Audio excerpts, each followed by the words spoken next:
What's up, Cerebral Football fans? My name is Steven Hyder. This is Gate City Sports Channel.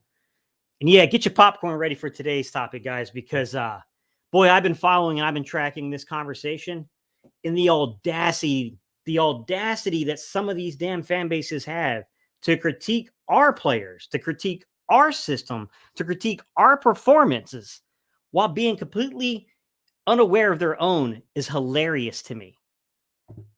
Just stick with me today, guys. Stick with me to the end because I promise you, you're not going to want to miss what I do to Dak Prescott at the end of this. Because some of you Dallas Cowboy fans are out here talking about Jalen Hurts. Mind your own damn business because you got business to attend to when it comes to Dak Prescott's performance versus pressure in the damn playoffs. Some of y'all should have looked into things before you started yapping out there on Twitter because I'm about to smoke y'all's asses today. All right, let's get into this. I know you guys saw the virality of what's going on recently to where, you had these clips showing where they were talking about Jalen Hurts' performance versus the Blitz. And I think we got to start off by admitting, we had struggles versus the Blitz. There were definitely some issues during the course of last year, especially when you got past week 13, to where the Eagles struggled to basically come up with proper protections, easy routes, layups. We had issues with protection. There was no doubt about that, right? We had issues versus the pressure versus blitzes. But I will say, I'm getting confused by the narrative that these dudes are trying to put out there because they're putting out a lazy narrative because they're confusing concepts, right? They're confusing zero, like a zero blitz, okay? Middle of the field open, basically, guys, right? They're confusing that with concepts and principles such as simulated pressure, replacement blitzes, creepers, right? The things that Vic Fangio is really good at. They're confusing those things. And that's what happened early on in the season. Teams were doing that to Jaylen. They were acting like they were going to blitz them. Then they were basically kind of falling out into that simulated blitz stuff to where maybe they were, using some, kind of a replacement blitz, things like that. But they're taking these numbers and they're showing you these numbers, right? The one that was widely reported on ESPN, which was 5 touchdowns, 8 interceptions, blah, blah, blah, blah. But they're clearly counting simulated pressure in that because I can go to PFF, guys, and I'll show you here in a second. And we can look at Jalen Hurts' performance versus the blitz, and you're going to see right away the narrative is a little problematic because it's just not based in fact. So what I'm going to do is I'm going to present the screen. We're just going to start right there where I'm going to show you this because I think that that's the easiest way of kind of putting it all out there in terms of what's going on offensively and seeing kind of where everything has to be improved upon for the Philadelphia Eagles, because we definitely got some things where we have to improve versus the blitz. I don't think that that's controversial to say. All right. So no, let's not do that one first. Let's go to, sorry guys, I'm looking at my passing pressure numbers. All right. We're going to share the screen. Okay. So let me make sure that this is large enough where everybody can read it. Looks okay to me. All right, guys. So what we're going to do is we're going to take a quick look at this sheet and this screen. Let's talk about what the numbers represent, what the numbers are saying. So to begin with, we look at offense, and we can definitely, if you want to, guys, we can filter this. Let's do minimum dropbacks. We'll do 20% of 277. So we remove some dudes that aren't really a part of this narrative, right? That they don't have enough attempts to really qualify, right? So if you look at pressure, under pressure, and we just look at offensive grading, okay? Jalen Hurts was the third highest graded player overall versus pressure on the 2023 season. Look at the top of your screen, guys. NFL 2023 regular season, okay? He was the third highest rated guy. And look, I'm not going to sit here and throw shade. Look at Dak Prescott, second highest rated guy. He hit for 61.5% completion rate versus pressure, right? That's a really good number. I'm not going to lie. That's a crazy good number for Dak Prescott versus pressure in the regular season. All right. Jalen throws for 8 touchdowns and 4 interceptions right here, guys. 8 touchdowns and 4 interceptions versus pressure. Okay. If we look at passing, because we can say, well, that's running. The run sets up the overall grading. Okay. So we'll just look at passing. All right. Just passing. Where's Jalen Hurts rank? 6th. Ahead of Patrick Mahomes, by the way. Ahead of Jordan Love, by the way. Ahead of Brock Purdy, by the way. Tua, Matthew Stafford, Jared Goff, Josh Allen. Ahead of all those dudes when you just look at him under pressure passing the football. And then when you do it by run, he's the second highest graded guy. So 6th in passing, 2nd in running, and then overall for offense, he's the third highest rated guy versus pressure. This narrative is complete and utter bullshit. It is a bullshit narrative. right, that has some semblance of truth to it. There's absolutely some semblance of truth to it. No doubt about it. There is a truth aspect to what we see there. Like, I'm not going to sit here and act like down the stretch as if we didn't have problems with our protection. We absolutely have problems with protection, guys. With that said, this narrative that Jalen Hurts crumbles anytime you go zero is just not accurate. It is not accurate by the numbers, right? And what gets me even more revved up about this is that then they start leading into this narrative that the reason he's not good is that if you take away his first read, he can't get the football out of his hands, right? That's the narrative. Okay, let's look into that narrative, because I'm going to tell you right now, I'm about to debunk every damn thing they're saying, and I'm going to show you the truth of everything, because there's a lot of nonsense here, guys. Just a lot of damn nonsense about this. This originally comes from Mike, but I'm going to give you the sourcing from where Mike got it, where Philly Mike got it from, okay? So I'm going to show you where it got sourced from. All right, so we're going to go ahead, and I'm going to show you one more time, guys. We're going to do a screen share. All right, share. So this was completed from the 2021 season, guys, all the way through to the far right is minimum 3 games on the 23 season through week 7, okay? All right, in 2021, look at first reads. First reads and where Jalen Hurts was. 65.7, 24th overall, right? Okay, we can see he's pretty low on the list. I mean, he was going through more than one progression. That's a bullshit narrative. Look at 2022, guys, where he had his statistically probably his most significant season, was pretty much about to be MVP, minus, I think, the first half of last year. I think he was really good too. Second overall, guys. And on the 22 season, he had the second highest rate of getting to his first read, 73.5%. Only trailed Trevor Lawrence, okay? 2023, last season, where does he rank? 24th, 61.1%. Percentages of his throws going to his first read. Look who's ahead of him, by the way.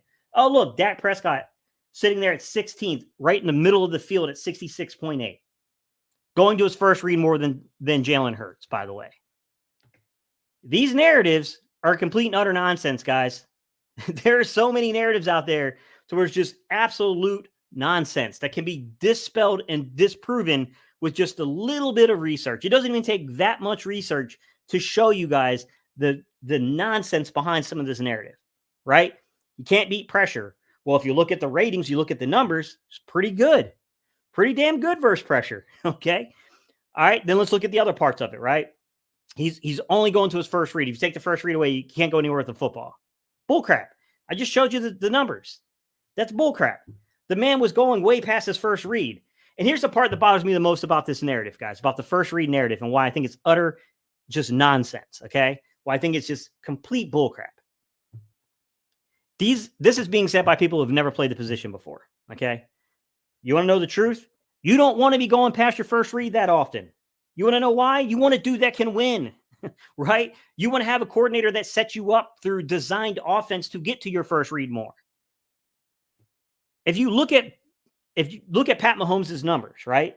You can see in 2021, while he still had Tyreek Hill, he still went past his first read quite a bit, but he's up around 65, 66%. Then you go to 2022, and it's like, oh, okay, he doesn't have Tyreek Hill anymore. He's going past that first read quite a bit. You get to last year, oh, man, he's really going past that first read a lot. It's not necessarily a good thing. It blows my mind that people say this crap and they have no idea what they're talking about. They have absolutely no idea what they're talking about. If you got a dude that can win, you're not going to have a high volume of first read throws, or, of going past your first read on your throws. If you have a system and you have a coordinator who schemes offense, that's going to limit how many times you're getting past your first read. That's called a functional offense, like we saw in 2022, to where Jalen Hurts was absolutely dominating the league offensively. It's such a nonsense take. And the cherry on top is to show you in 2023, Jalen was going past his first read progression way more than Dak Prescott was. Like, it's hilarious to me, guys. It's hilarious to me to see these nonsense takes coming in from these people. And they are absolutely and utterly full of shit, to be quite honest. Some other things I want to show you guys that I just think is absolutely hilarious to me.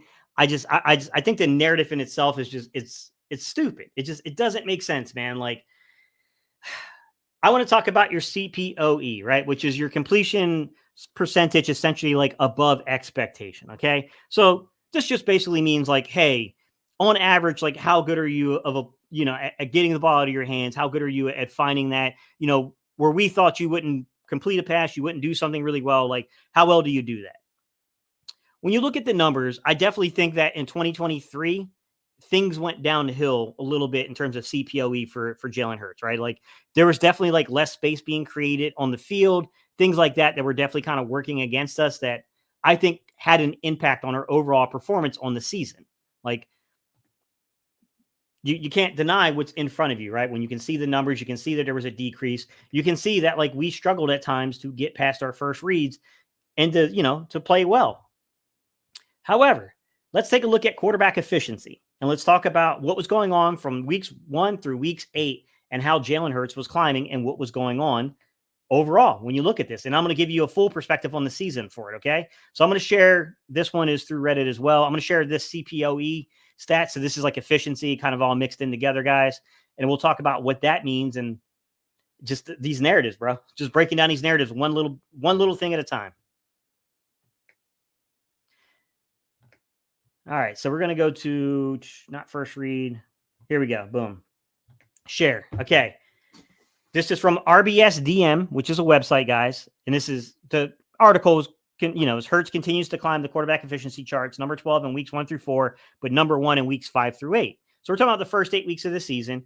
And like, obviously, and I'm going to show you kind of how this plays out as you go through the whole course of the season. Like there was clearly a time when you look at it right here, Jalen Hurts, Josh Allen, Jalen Hurts, Russell Wilson, Geno Smith, to it, like where you can see off to your left, it's EPA per play. And then down to your bottom, you got completion percentage above expectation, your CPOE. You can see where Jalen Hurts is right here in the green dot, guys. These narratives are utter bullshit. Like these are nonsense narratives, man. They're absolutely nonsense narratives. And to further show you, just kind of like to expand upon that, because that could be very nitpicky to only show you the first half of the season. So I'm not going to do that. We're going to go further than just the first half of the season. I'm going to give you, the total perspective here because I do think that. So I'm going to go to RBSDM's website and then we're going to take a look at EPA plus CPOE composite. And then we'll see kind of like how everything worked out. And I'm showing you right now, I'm going to show you the back half, the worst parts, weeks 13 through 18. So when we played San Francisco and they kicked their teeth in all the way through into the end of the season, what did it look like, guys? I'm going to give you that perspective so we're being fair and balanced, unlike some of these other people. All right. So we're being honest about the situation. All right. So we're going to share the screen. All right. Let me go find RBSDM. There's the stats. Let me share it, guys. All right. Quarterback statistics. Come over here to where you see this EPA plus CPOE composite, right? So, sorry, it's highlighting everything before too. I hate that. Come on, man. All right, right there. This EPA plus CPOE right here, guys. Composite right here. Jordan Love was number 1 on the back half of the season, right? Brock Purdy was number 2. Lamar was number 3. Geno, Matt, Derek Carr, Browning, Prescott, Goff, Mayfield, Allen, right?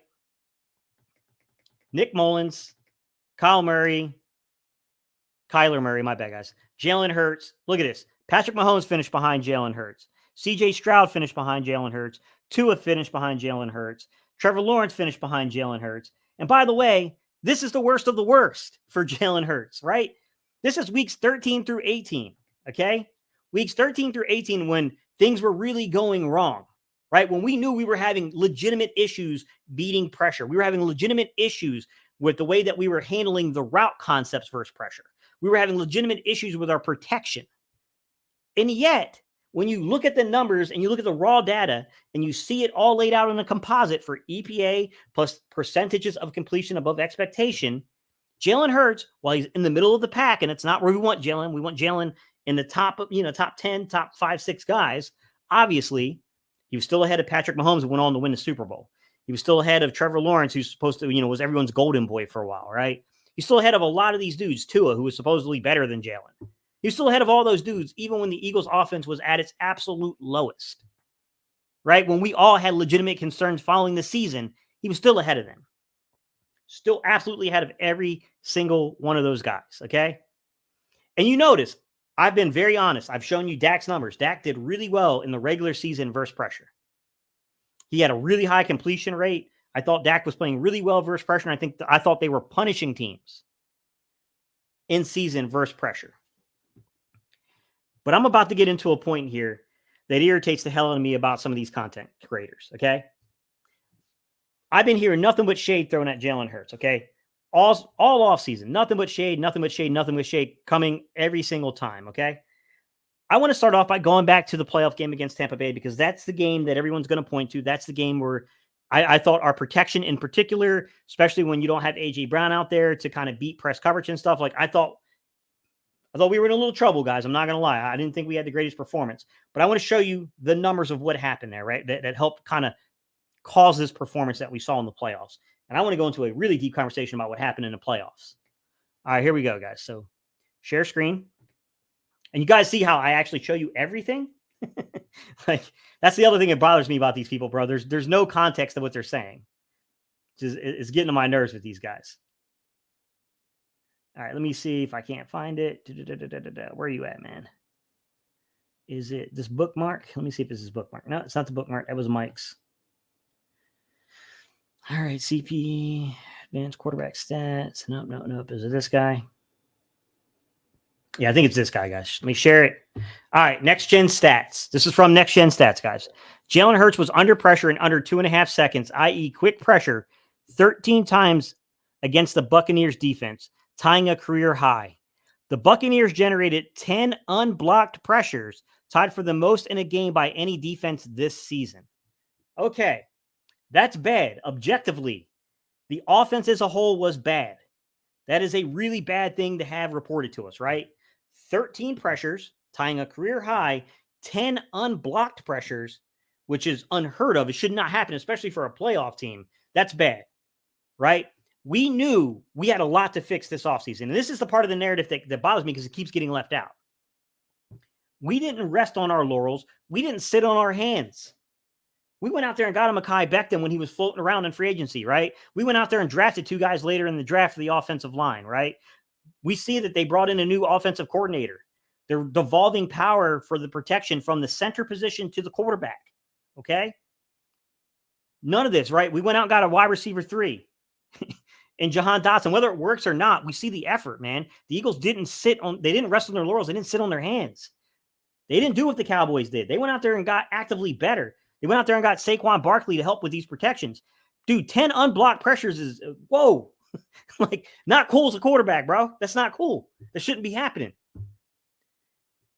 But here's the part of the narrative that they don't want you to know about the playoffs, right? You would like, yo, Dave, that was bad, bro. Like, what did we do in the playoffs? Like, what did we look like? I'm going to show you what we look like. I'm going to show you what all the quarterbacks look like in the playoffs versus pressure. Because, boy, are they hiding a dirty little secret from everybody. Y'all ready for this? I'm going to go ahead and filter this by the postseason. All right. And I'm about to share the screen with you guys so you can see exactly what happened. I'm going to give you all 15 guys who took a snap in the postseason. And I'm going to show you what they look like in terms of their actual play versus pressure. So let's share the screen. Let's go to passing pressure from PFF. Let's share that. Boom. 2023 postseason, guys. Right up here. NFL 2023 postseason. All right. We got our pressure stats, and I didn't filter by anything, right? I'm leaving it straightforward because it's in the playoffs. It kind of filters itself. All right, let's take a look at this. Offensive grading. Jalen Hurts, objectively 10th out of 14 guys who really played any kind of pressure. That's not great. We want Jalen to be better than that. We know Jalen's better than that, okay?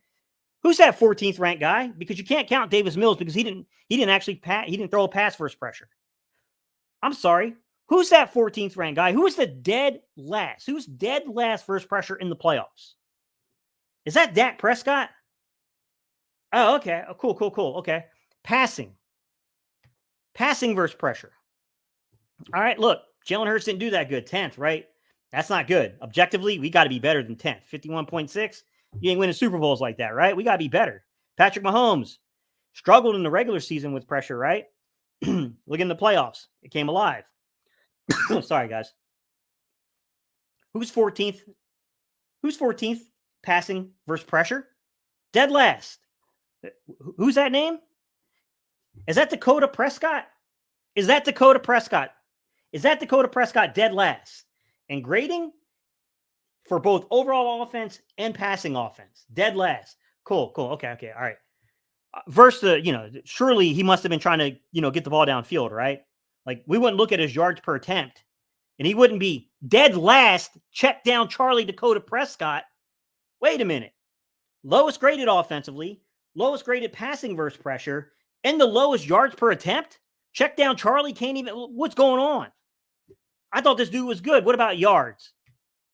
Wait a minute. This isn't 13th out of 14th in yards. Is it only ahead of Tua? Bro. Completion percentage versus pressure in the playoffs. Wait a minute. This isn't him 12 out of 14th, is it? This isn't Dakota Prescott 12th out of 14th and completion percentage versus pressure. This isn't Dakota Prescott clearly trailing Jalen Hurts in every major statistical category versus pressure in the playoffs last year. Every damn one. Every one. Hey, Cowboy fans, because I know this is going to find y'all. Let me say this clear for you. Mind your own damn business because you got business to tend to. Your quarterback is out there looking like a rookie. Those were Jalen Hurts' rookie numbers versus pressure. Your quarterback, who's been in the league for far too damn long to look like a rookie versus pressure in the playoffs, is out there playing like a rookie. He's checking the damn ball down. He's the lowest rated passer. He's the lowest rated overall offensive player versus pressure. You got your teeth kicked in that game. And then you sat and rested on your laurels and barely did anything to improve your football team in the offseason. You need to mind your own damn business, Cowboy fans, because you got some problems on that team. We admitted ours. We knew we had problems. You don't want to admit your damn problems. You don't want people to know how bad Dak Prescott was in the playoffs because he was atrocious, straight atrocious. And that didn't even include any of his turnovers. I said nothing about his turnovers until right now. Bruh, these Cowboy fans, man. These Cowboy fans, bro.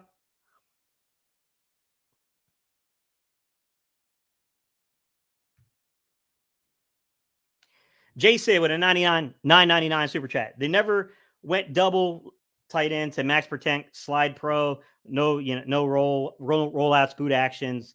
Green Bay looks Philly. First test is no joke for these coaches. Yeah, Jason, I agree that Green Bay is a team that is high up in the percentages of your pressure markers. They will bring pressure. They're a top 10 team in terms of doing that from last season. That's a team that can put points up on the board. They're a good offensive team. Like, yeah, bro. Yeah. What's the matter, Darlene? Did I hurt your feelings? Why don't you tell your bum-ass quarterback to play better in the playoffs? Why don't you stop focusing on Jaylen and look at your own bum-ass quarterback who ain't done shit in the playoffs? All right, guys, let's get into some comments, bro. I'm ready for the smoke today because they want to talk while not knowing the numbers. Let's talk, man. My guy Big Bird said, yo, Gate, bigs up. What's going on? Go Birds, man. How you doing, buddy? What's up, V1? How you doing, bro? KSF, what's up, man? How you doing, buddy?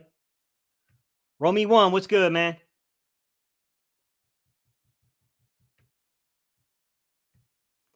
My guy KSF says, yeah, sports media really makes me cringe when they talk bad about Hurts, who's already accomplished more than Prescott in half the time. Also, Hurts' numbers in 2023 weren't far off from Mahomes.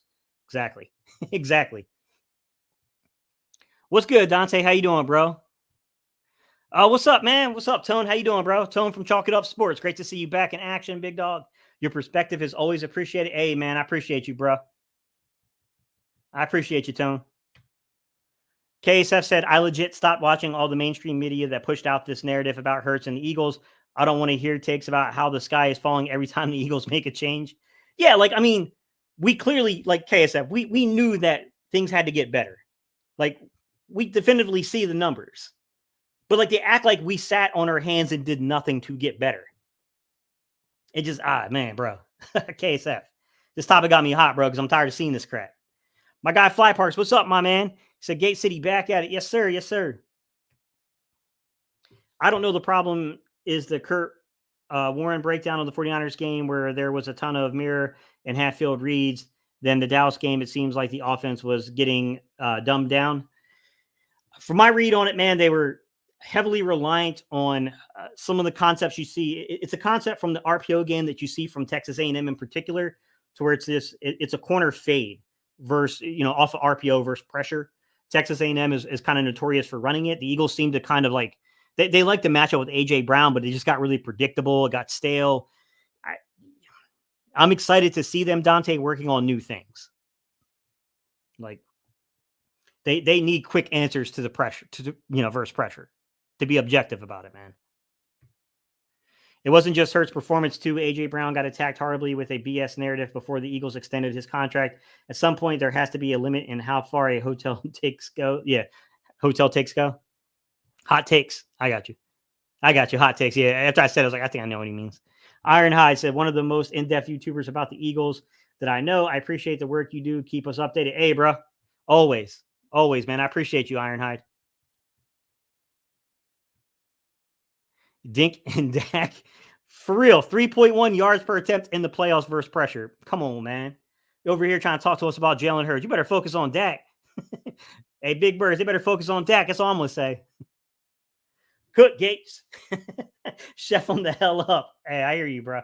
I hear you.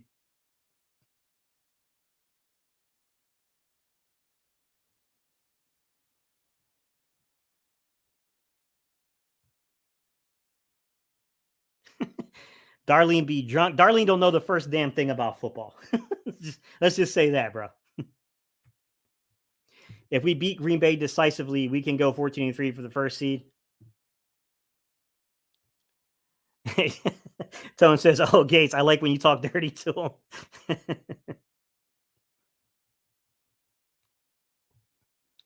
Eagles Atlanta says, "Gates, thanks for the breakdown. Cowboys fans don't want to hear or know the truth about Dak." Exactly, bro. Like I'm not even here to judge it, bro. But I'm not going to sit here and watch y'all repeatedly make posts on Twitter, talk all this shit on Twitter without knowing how bad Dak's performance was versus pressure in the playoffs. Like the worst quarterback statistically in every major category versus pressure in the playoffs last season. Come on, bro.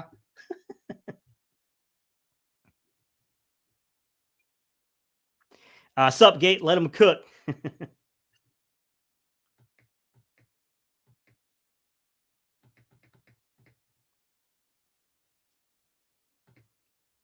Come on, Darlene. I can't even take these kind of dumbass comments seriously. Dak in the word Super Bowl with the Dallas Cowboys is hilarious.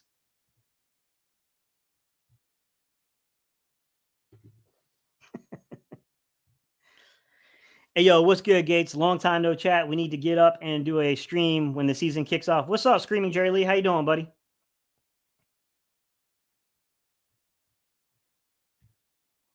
Dak is low-hanging fruit, but we lost to Tampa. I've never been so disappointed, but boy, I'm happy for Kellen Moore and the additions. Exactly, Dante. That's the part that no one wants to talk about is like our front office was disgusted by the performance in the playoffs. They were absolutely disgusted, and they didn't rest on laurels. They didn't sit there on their hands. They went out there and said, we have got to get better. We must get better. We have got to evolve this offense even more. Like, bro, man. Dak about to be a giant if they don't pay the man. A lot of these rival fans just chat shit. Yeah, I agree.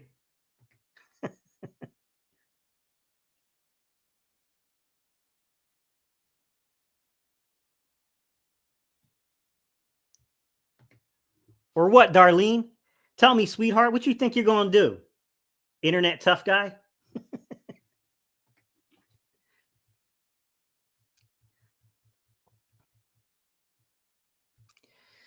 I always appreciate your honest analysis instead of relying on hot takes. Exactly, Gregory. That's the part that ticks me off is like people going to sit here and act like they weren't the ones out on their Twitter saying this stupid narrative shit without realizing their own quarterbacks. Like we didn't realize we had a problem versus pressure. Like our front office didn't recognize the issue and didn't go out there and attack it. I got a final point to make too, guys, before we jump off of today's discussion. We're not jumping off yet, but I got a final point to make because it's not hard to see what's behind these tweets. It's not hard to see what's behind these comments. They know what time it is. They know what time it is. The minute that Kellen Moore signed on to be the offensive coordinator on the Philadelphia Eagles, a clock started ticking on Dallas. They know what time it is. Why are you so mad? Dak in the NFC Championship is hilarious at this point. Yeah, like, I wish the guy the best, man. Like, I ain't got nothing personally against Dak, but come on, bro. Like, come on, man. You better show me something first. It better not be those numbers that I'm looking at versus pressure from last year. Darlene is hurt, y'all.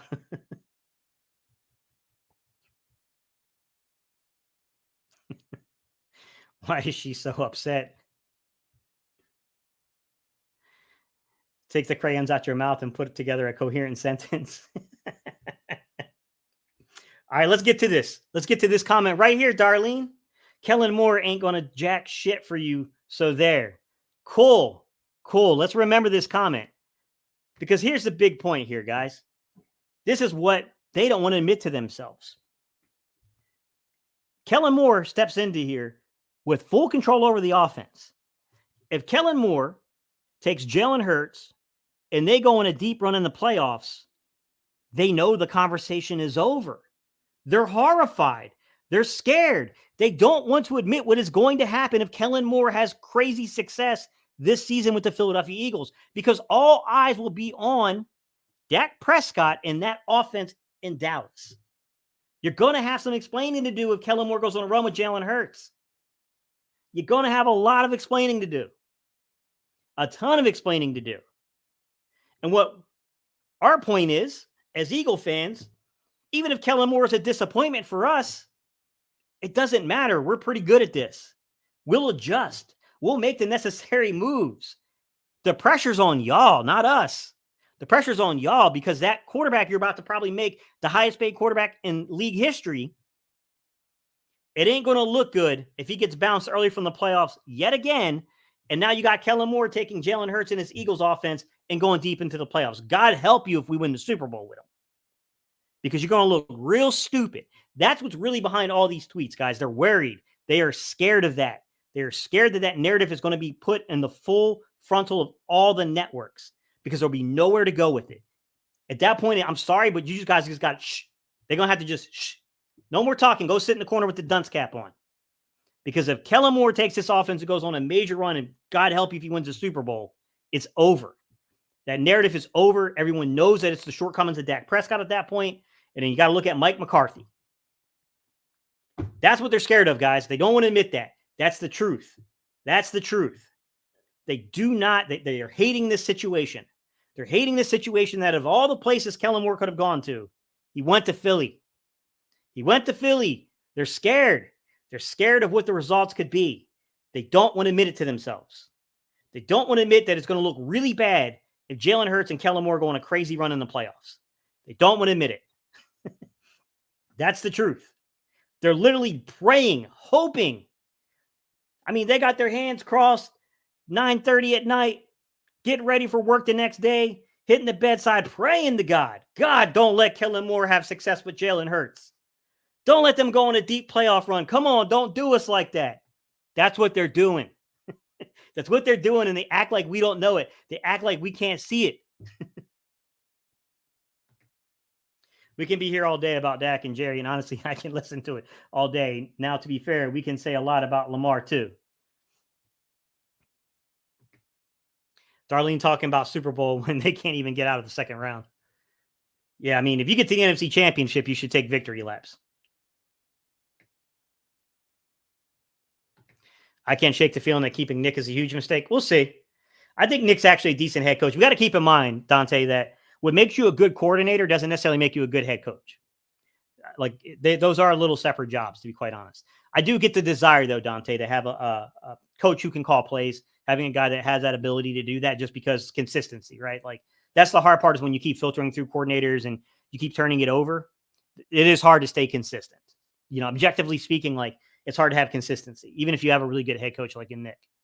Like it's still really difficult to be consistent. So much turmoil in Dallas. I wouldn't be surprised if Dallas finishes third in the division behind Washington.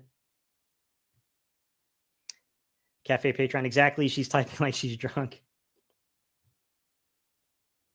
Not worried about the cow turds. I still see Hurts dropping his eyes to the rush as opposed to looking downfield. That needs to improve. Saw it where, PI? He hasn't taken the field yet.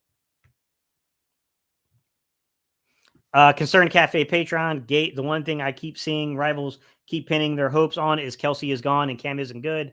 They're clearly not familiar with his game and will be disappointed by how good he is. Yeah, he's not. like athletically speaking, I think he's in a better place than what we had from, Kelsey, whose body was kind of breaking. He admitted his body was breaking down on him a little bit. Now, from the aspects of understanding the game at a certain level, it's going to take time. I think what people forget, concerned cafe patron, is following the 2015 season, Kelsey was kind of on his way out. We were kind of at that point of like, oh boy, this could go pretty bad for Kelsey. Like following that 2015 season, like they drafted Isaac Seumalo in the 3rd round, who went on to play guard. But remember, originally he's supposed to be a center. They were already kind of making an exit plan. And then Kelsey revived his career in a way that, was probably going to put him in the Hall of Fame, to be quite honest. Like, it does take time. Like, that is a concern in terms of like the protection things, but that's being sent down to Jaylen. Like, it's going to be on Jaylen to make those adjustments. Kellen Moore takes us to the promised land. All that talk about Kellen being the fall guy when it's on Jerry Jones and Dak. Yeah, it's going to be bad for them. That's the worst case scenario for them, and they know it. They know it. Also, the narrative that the secondary will be the same as last season. Yeah, we're going to get to that one later.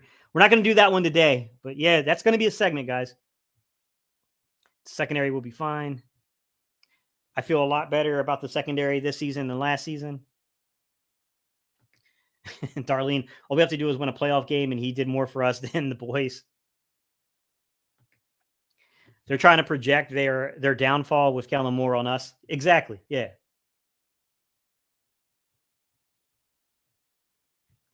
Nick is a good coach, not a good coordinator. Exactly. All he has to do is stay away from play calling and let Kellen do his thing. Philadelphia Eagles are only going to win 9 games and miss the playoffs altogether. Dallas Cowboys are going to make the playoffs. So, okay. Meanwhile, in Delusion Land, eat a Snickers. You're not yourself when you're hungry. Can Jaylen become a check down machine? It depends. It depends on G-Dragon. It's going to depend upon the circumstance. It's circumstantial, like, to be quite honest about it.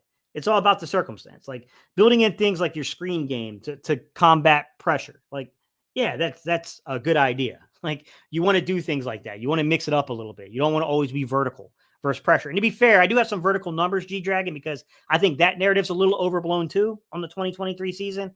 I think it was specific to a particular way in which they were trying to defeat pressure, where they were running this concept that you see a lot coming out of Texas A&M offense, which is it's a corner fade route that runs off of RPOs. It's something that you see a lot from Texas A&M's offense. So yeah, like that part of it, they got to quit being so reliant there. But if you look at the overall numbers, they're not as heavy as you would think. And I'll actually show that later, G-Dragon. Instead of just stating that, I'll show you the numbers actually. I just wanted to get to some comments. Gates, how do you feel about the first team offense not playing a snap in the preseason? They're putting a lot on the practice leading up to it, and it's a shortened week on top of it. I don't love it, Robert. I would have loved to see, I know there's always the risk of injury, and I get, they're trying to protect against that. I understand where they're coming from, but I don't love that, like, you're already losing a day or two of practice before the start of the season because we have this stupid travel. Actually, you're probably losing more than a day or two because you're traveling to South America on top of it. Like, I don't personally love it, but it is what it is. You know what I mean? Can't wait for Dallas week. Darlene, don't even talk about defensive tackles. Mozzie Smith makes Jordan Davis look like a Hall of Famer. Yeah. Do you love that effort on the pad drills? All right. There's something I do want to show that was kind of the G-Dragon's point. Right. I went back and I looked at this because I see the narratives and I go check them. Like I just, I want to see what is actually going on when it comes to some of the narratives that get spread. I want to know what are the actual numbers. So one of the narratives that kept popping up was about deep passes, deep ball passing. So if you go to Fantasy Pros will let you see. I don't even think you need a membership for Fantasy Pros to see the deep ball passing. So I'm going to go ahead and I'm going to share that with you. And I'm going to go over some of the numbers here in terms of like what we saw from each quarterback, like where they are statistically. So let's go ahead and let's present that. And mind you, this is different from just pressure, guys. I think you can make a point about us being too vertical versus pressure while being overall, the numbers were down. All right, so we're going to go to Fantasy Pros. Boom. All right, guys. So what I want to do here is I'm going to go, deep ball pressure. So right here, deep ball passing. Sorry, not pressure, passing. We're going to start off with 10 yards. All right. Passes that traveled greater than 10 yards, right? Throwing at the line of basically throwing at the sticks area. Okay. Tua 189, Jared Goff 180, Dak 179, Brock 167, Josh Allen 164, Jordan Love 162, CJ Stroud 160, 158 for Lawrence, Mahomes 157, Howell 157, Jalen was 13th, right? Just outside that top 12 area, 149. That's not terrible. Like clearly you want to get an uptick a few. You don't need to be in the top 5 of that statistic, but you definitely want to be, in my opinion, within the top 10. You want to be in that 8 to 10 range at least.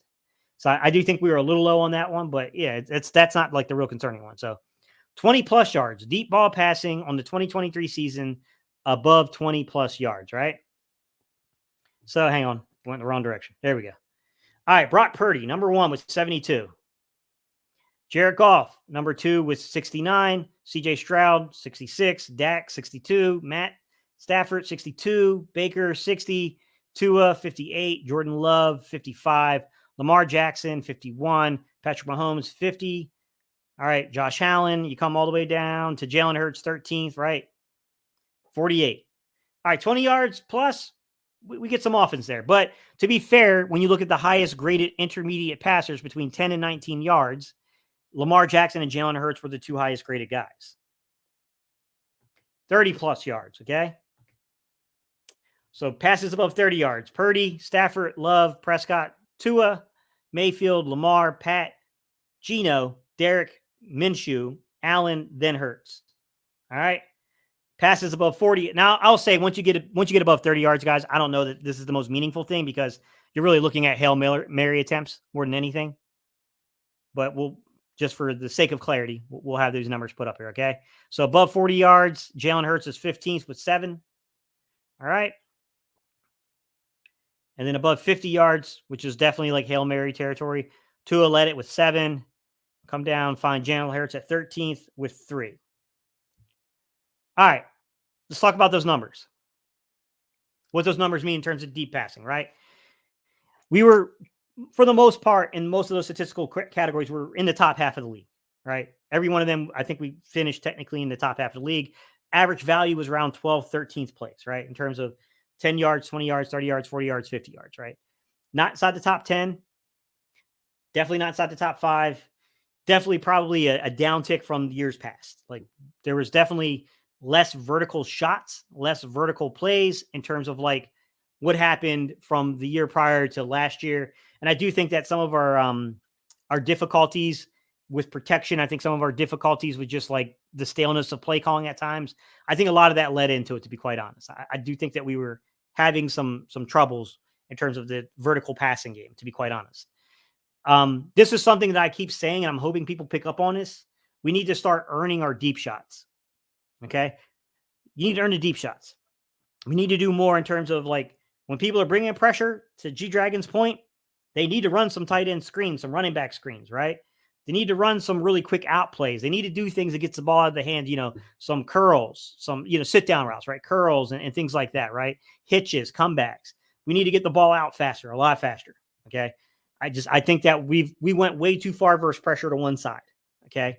So the short game stuff, I do think like that's where I think when you're talking about like vertical shot plays, that's where I think we were getting a little carried away with the offense. I felt like we were just getting way too vertical versus pressure. And it's a lot to ask. And sometimes you can see it laid out in the time to throw marker versus pressure. And it's a difficult concept there, guys, but like we could clearly see that we had problems trying to take these weird vertical shots at times versus pressure. But overall, I want to be clear on the overall numbers. There was a downtick. Like, I don't want to say like, that uptick was there. Like, no, there was a downtick. Like, to be honest about it, there was definitely a downtick there. Can't wait for Dallas week. Yeah. How do you feel about Washington? I'm legit curious about your preseason draft thoughts on Jayden Daniels. For information, I liked him in college. Jaden's an interesting pick. I want to be honest, Dante. I don't know what to think of him yet. I think he was very productive in college. I think he's really athletically gifted. I think from the RPO game and stuff, like if they run that kind of stuff with Jayden Daniels, I think he could be really, really effective. I think for me, his tape was complicated, was pushing the ball downfield and outside the numbers. That's where I thought his arm strength. I'm not going to say he has a weak arm because arm strength can be improved. That's one thing like no one wants to talk about. Like you can improve your arm strength, to be quite honest. But I don't think that he was necessarily the best in the draft class in terms of pushing the ball vertically and outside the numbers. I think he's going to have some growth and development there. I think he's got some things he's got to work on in terms of arm strength there. To be fair, Tom Brady at one point in time was a dud throwing the ball vertically and outside the numbers too. And then by the time they got Randy Moss around that 2007-8 kind of area, you saw there was a change with him. Like he clearly had far more arm talent by that point. So like where you start is not necessarily where you end, but he's definitely got something to work there, I think, outside the numbers and vertically. What up, Cody? How you doing, brother? All right, guys. Before we jump off of here, what are your thoughts, guys? What are your thoughts about this offense? The honest, unmitigated, thoughts about pressure, defeating pressure, what Kellen Moore is bringing to the table, the things we've heard them work on in camp. What we saw, we had an entire practice to where Vic Fangio brought nothing but pressure. And then on top of the pressure, he was giving them, those simulated pressure looks, replacement blitzes. He was using his creep, that creepers aspect of what he does where he drops the guy in the flats. What are your thoughts, guys? What are your thoughts there in terms of like how they're going to come about this? Like we know last year what was dependent upon what they did.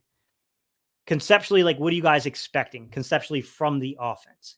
Like what are you guys expecting to see there in terms of like Kellen Moore, Jalen Hurts, the way they structure protection? I know some of you guys talked about having like more 6 and 7 man protections. Normally you do have like a 6 where it's like a chip and then you fall out to the flats normally versus pressure. I will agree that when I was watching tape, I didn't watch every single play in terms of what was going on with pressure, but the clips I was watching, I didn't see a ton of 7 man, to be quite honest. And I definitely think you can make a case that we do need to have more 7 man protection built into the blocking scheme. And that was a little problematic for this team last year. The fact that they did not have that. But yeah, like I do worry about that, man. I also worry about some of this can be solved by not putting yourself in 3rd and 6 or greater, right? When you're in 3rd or 6 or greater, like, yeah, they're going to man up on you. And they're probably going to bring pressure a lot. If you're in that situation, you can manage your offense better, right? You can have a more favorable either run game or you've got to do it with more favorable quick passings that put you in better 3rd down situations. Because I do think the situations on 3rd down lends to the pressure rate that you're going to receive. And we can talk about that a little bit, guys. If you want me to pull up some numbers on that, I can pull up pressure. Just want to see pure pressure, what was going on. I do think that's a conversation that's worth having. We're statistically where we ranked in terms of seeing it. So let's go ahead and go to video file. And no, not video file, Steve. Share screen.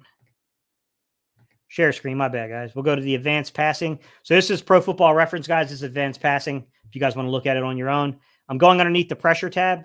So if you come up here, guys, you see air yards, accuracy, pressure, play type. All right. The first thing I'm going to talk about is there's a narrative that Jalen Hurts scrambles too much. And I do think we all would agree that there are times where he is leaving the pocket too soon.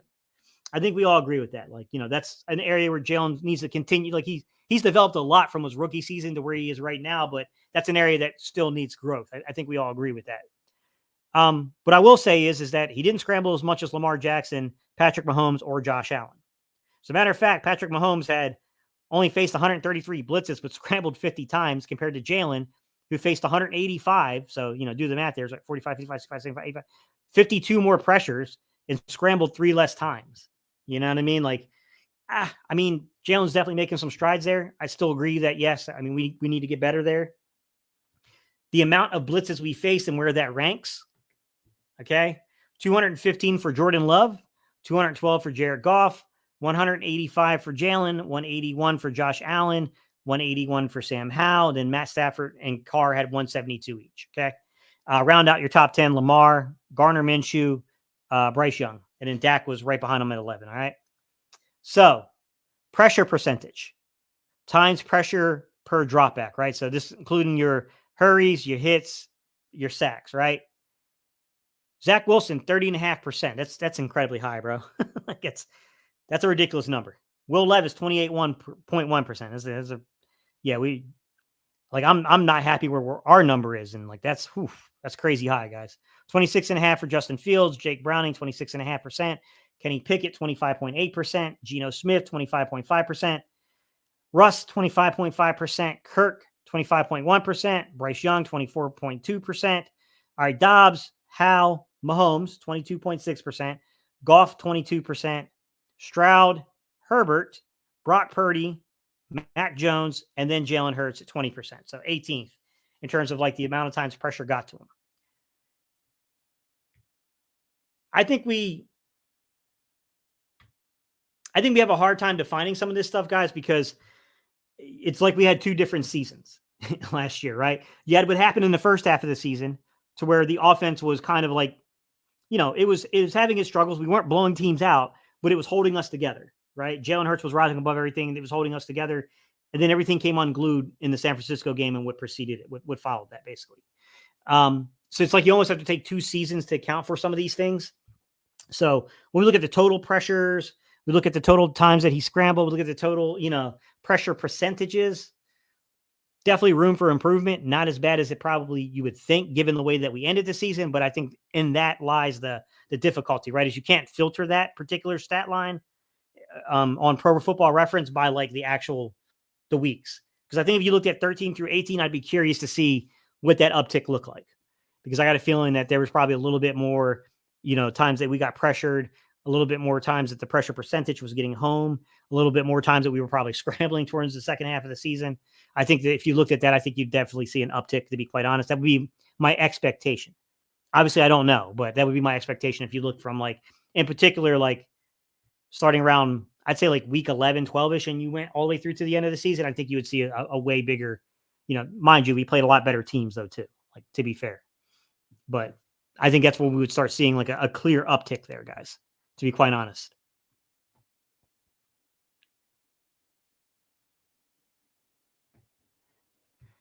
G-Dragon said the offense has to carry the defense.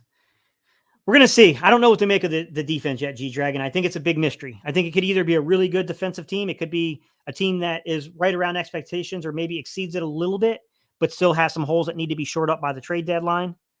Or I think it could be a situation to where there's a lot of hope. There's a lot of faith. There's a lot of belief in the building, but we got a lot of young pieces that aren't quite ready yet. I think it's going to be one of those three things, right? To where we're going to pay a lot of startup costs and it's going to be slow, and the offense is going to definitely have to carry us earlier, or the team meets the expectation or even exceeds it a little bit, but still, we can see clearly that it's not Super Bowl caliber yet, and we're going to need to make a move at the trade deadline. My eye would be towards the pass rush. That's where I'm a little iffy, to where either it's going to be really good or it's probably going to be lackluster. I think it's going to be one of those things with this season when it comes to the pass rush. Or it's going to be, it's going to be really good. Those young guys are going to come in and pay dividends. Our coverage is going to generate sacks. Vic Fangio's experience, the way he uses simulated replacement blitzes, like it's going to be good. Like we're going to have to generate and create our own pressure, and he's going to find a way of doing it. Like we'll see. I mean, it's tough to say, G-Dragon. Like we're in a kind of a weird, unknown situation with the defense right now. Everyone hit that like button. Appreciate you, Cody. Hope we will be a lot better versus pressure. Hurts reached out to Wink. Jaylen and the coaching staff seem like they know it's a problem and have put emphasis on correcting the problems. Yeah, there was definitely an emphasis during the preseason fly parks. I agree with you. Even beyond the preseason, even beyond training camp, we saw during summer and spring drills that they were emphasizing it.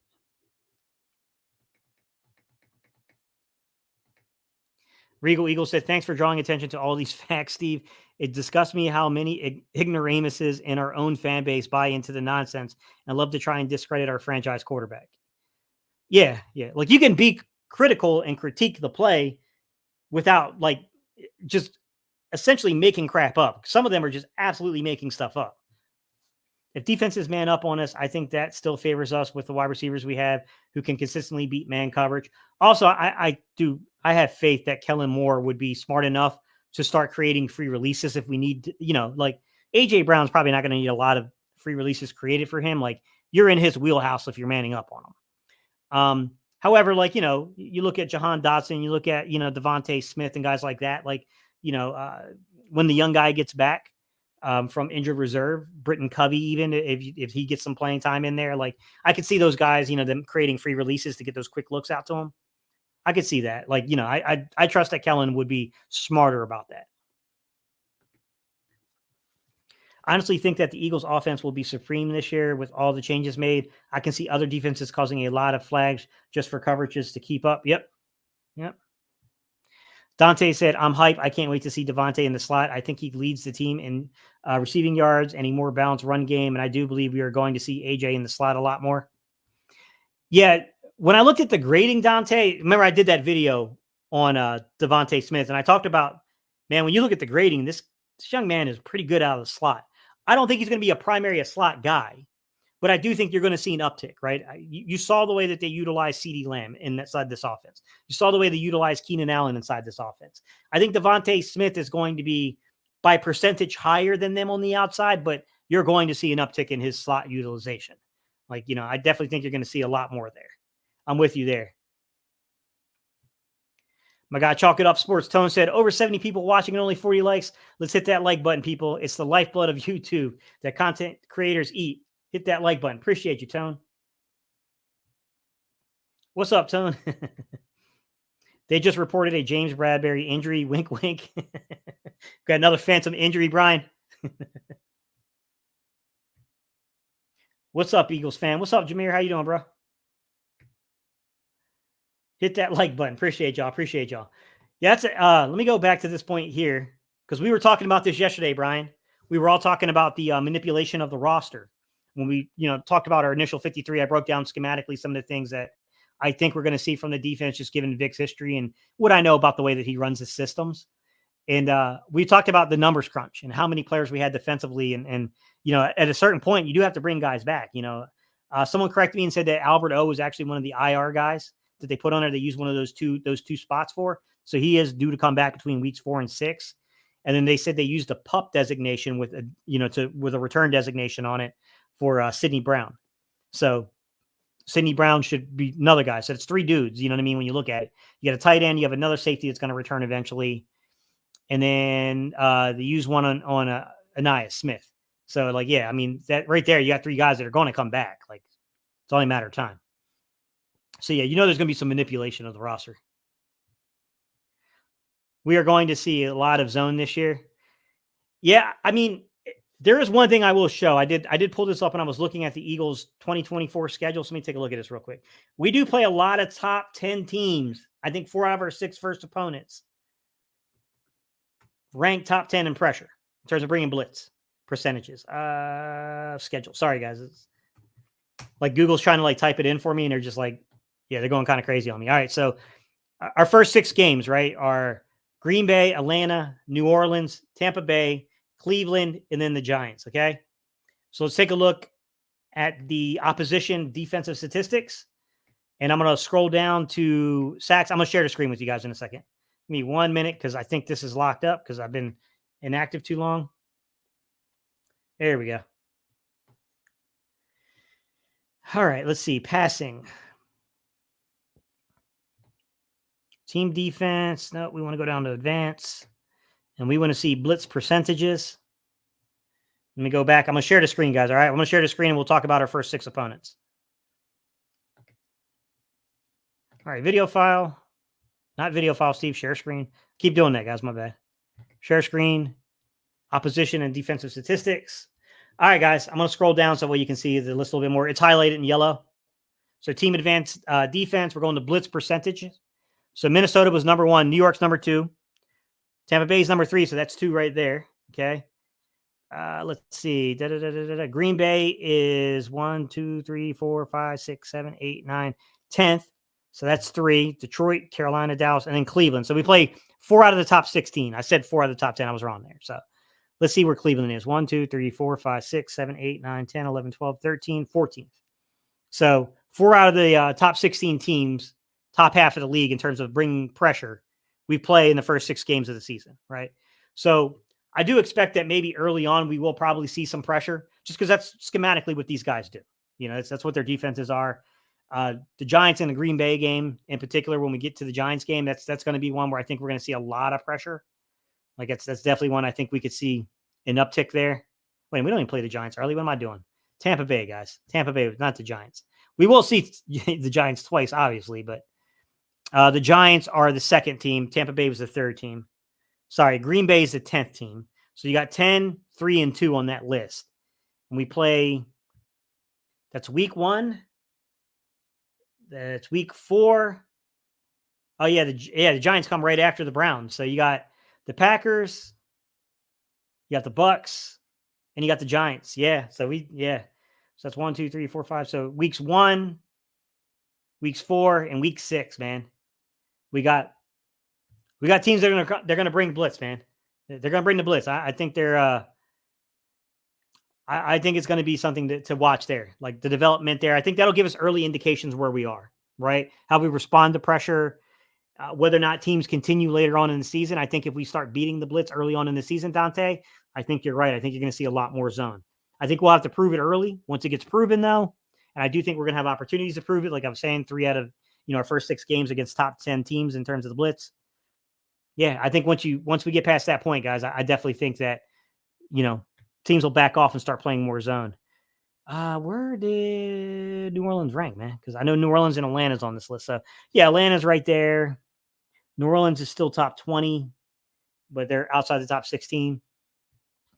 So yeah, I mean, we're definitely going to face pressure. There's no doubt about that. Like I think we'll see it, and then if we beat it, we'll get zone.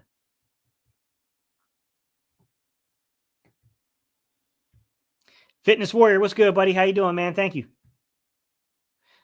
Yeah, we are about to hold Bradbury till the trade deadline. I assume we would bring someone from the practice squad during game days.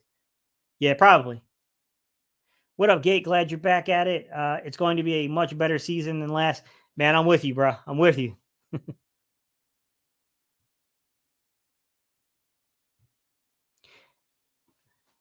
If we get a lot of zone, should Barkley be eating in all that open space? I think if you get a lot of I think if you catch teams trying to simulate pressure in particular, that's where I would watch for that, right? Because if you do that too many times in a row with the simulated pressure takes, they're going to eventually hit you with the inside zone, right? They're going to wait for you to do that. They're going to hit you with the inside zone, and they're going to try to get Barkley into open space with all that size and that agility to see what he can do. I mean, I definitely think you could see something like that. Welcome back, Gate City. Good to see you. What's up, Ivy? How are you?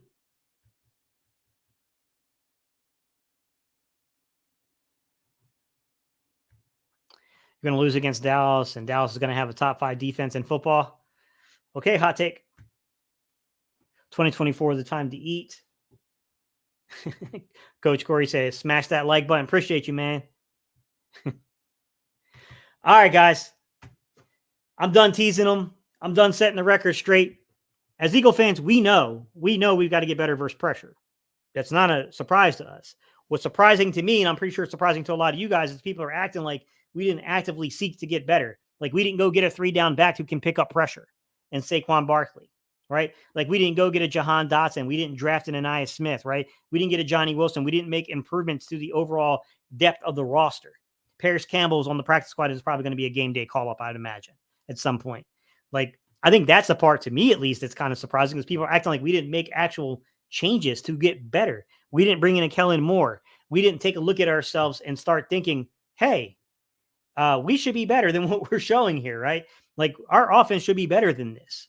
Like we got some problems schematically. The nuts and the bolts are wrong. We got to fix this. Teams have figured this crap out. Like that's the part to me that's surprising is like people are acting like we didn't make these changes. Like I get if you want to say we don't know if it's going to be successful yet, but to act like it's going to be just an outright failure based upon what? Based upon what, man? Appreciate you guys. That's my point is based upon what, right? My point to Dallas Cowboy fans who are out there throwing shade at us is I think Dak's a good quarterback. You're not going to hear me say he's not a good quarterback, but if you're going to sit here and try to throw shade at Jalen Hurts and talk about his playoff performance while having the lowest graded guy in every major statistical category versus pressure in the playoffs, come on, man. Come on. You expect me to just stay here and be quiet while knowing that? Nah, not happening. Not happening. Getting younger in the secondary is exciting, more speed and durability. And in the secondary got better. Lord Vaughn, what's going on, guys? What's up, Ford? How you doing, buddy? All right, guys. I appreciate y'all, man. I'm about to jump off of here. I got to get ready. I got to go pick the baby up at like 1:30. So I got to get some stuff taken care of around the house before I go pick her up. But I appreciate y'all. We will be back tomorrow. I think we're going to talk about the secondary tomorrow. I think we're going to kind of bring that underneath, scrutiny. We're going to take a look at that. We're going to highlight some things there. But if we don't do the secondary, then, I'll find another, I might look at protection scheme, things like that. We're going to have a topic that's worth diving into, basically, guys. Something that requires research, something that requires a little insight, in bringing this in. By the way, I will work to try to get some of the guys that are part of our community. I'll try to get the Jaylen, I'll try to get some of the guys I know that play college ball. I'll try to get them in here, man. I'll try to get them in here to talk with us and talk about the protection scheme. If we can get that topic, approached and have those guys talk about what they saw, what should happen in terms of how they should slide protection in certain situations, what should be done in terms of like 6-7 man protections, things like that. Like, I'll try to get those guys in here, right? The Jalen Williams of our community, Caleb, former, center for Charleston Southern, I'll try to get the guys in there that got the experience kind of playing that stuff and kind of talk with us a little bit about it. All right, y'all. Peace. I'm out of here, man. I appreciate y'all.